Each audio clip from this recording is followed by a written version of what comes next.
Сәлеметсіңдер ме балалар? 4-ші сынып қазақ тілі пәні, 76-шы сабақ жат іс септігі. 56-шы жаттығу жұмбақты оқып шешуін тап. Қыста ғана болады, ұстасаң қолың тоңады. Жұмбақтың шешуі қар. Қарамен жазылған сөзге сұрақ қой, оның жалғауын тап. Бұл сөз қай септікте тұр? Мұнда қарамен жазылған сөз қыста сөзі. Қайда деген сұрақ қоямыз. Қайда? Қыста. Түбірі қыс. Та деген жат септігінің жалғау арқылы жасалып тұрған сөз. 57-ші жаттығу мақал мәтелді оқып жатқа жаз. Балапан ұядан не көрсе ұшқанда соны іледі. Ерлік білекте емес, жүректе. Жат септігіндегі сөздердің астын сыз, оларға сұрақ қой. Бірінші сөйлемде балапан ұядан не көрсе ұшқанда соны іледі. Қайда? Ұяда. Түбірі ұя, да жат септігінің жалғауы. Ерлік білекте емес, жүректе. Неде? Білекте. Білек түбір, те жат септігінің жалғауы. Жүректе.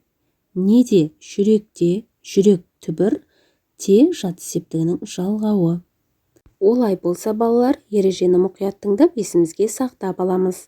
Жат септігіндегі зат есімдер кімде, неде, кімдерде, нелерде, қайда деген сұрақтарға жауап береді. Жат септігі атау септігіндегі сөзге да де, та де жалғаулары жалғану арқылы жасалады. Бұл жалғауларды жат септік жалғаулары деп атайды. 58-ші жаттығу мәтінді көшіріп жаз. Арша тасты жерлерде, таулы аймақтарда өседі. Дәрі жасау үшін оның жемісін пайдаланады. Құрамында эфир майы, қант, алма қышқылы, минералды тұз бар. Мәтінге ат қой. Мәтінге арша немесе аршаның пайдасы деген ат қойсақ болады. Жат септігіндегі сөздер сөйлемнің қай мүшесі болып тұрғанын анықта. Мәтіндегі жат септіктегі сөздер жерлерде, аймақтарда және құрамында деген сөздер. Бұл сөздер да, де жалғаулары арқылы жасалып тұр. Жерлерде, аймақтарда сөзіне қайда деген сұрақ қойылып, ол сөйлемде пысықтауыш қызметін атқарып тұр. Ал құрамында сөзіне несінде деген сұрақ қойылып, сөйлемде толықтауыш қызметін атқарып тұр. 59-шы жаттығу берілген септіктердің сұрақтары мен жалғауларын салыстыр.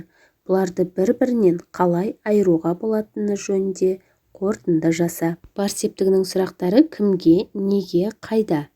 Жат септігінің сұрақтары кімде, неде, қайда. Бұларға жалғанатын жалғауларда өздерінің сұрақтарында тұр. Ге, ға, ке, қа ол бат септігінің жалғаулары. Ал де, да, та, те бұл жат септігінің жалғаулары. Яғни бұларды бірінші сұрақ қою арқылы және қосымша жалғауларының сәйкестенуі арқылы ажыратуға болады. Кейде жалғаулар жалғанғанмен сұрағы басқа болуы мүмкін. Екі септік те сөйлемде тұрлаусыз мүше қызметінде кездеседі. 60-шы жаттығу сөздерді оқы. Өзен, жайлау, қыс, көген. Осы сөздерге жат септік жалғауларын жалғап, әрқайсысымен сөйлем құрап жаз. Жат септік жалғауларының әртүрлі жалғану себебін түсіндір. Олай болса балалар осы сөздерді пайдаланып сөйлемдер құрап жазайық. Жазда өзенде шомылатындар көп болады. Жайлауда жылқылар жайылып жүр. Қыста қар қалың жауды. Қозылақтар көгенде байлаулы тұр. Осылай сөйлемдер құрап жазсақ болады. Сызбаны пайдаланып, бұл сөздердің жат септігіндегі сөз екенін дәлелде. Өзенде, жазда, қыста, көгенде сөздері жат септігіндегі сөздер. Өйткені олар кімде, неде, қайда деген сұрақтарға жауап беріп, сөйлемде тұрлаусыз мүше болып тұр. 61-ші жаттығу сурет бойынша әңгіме құрастырып айт. Қыста күн суық болғандықтан құстарға азық табу қиынға соғады. Айсұлтан мен Санжар еңбек сабағында құстарға жем шашатын ұяшық жасады. Сабақтан соң бір ағашқа келіп орнатып, жем шашып қойды. Оны көрген құстар біртіндеп қона бастады.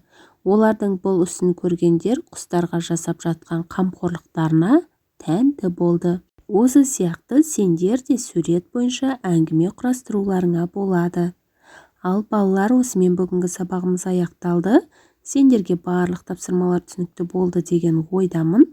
Балалар, егер де каналға тіркелмеген болсаңдар, видеоның төменгі жағындағы подписаться батырмасын басып, каналға тіркеліп, лайк басып кетуді ұмытпаңдар. Келесі жаңа сабақта кездескенше сау болыңдар.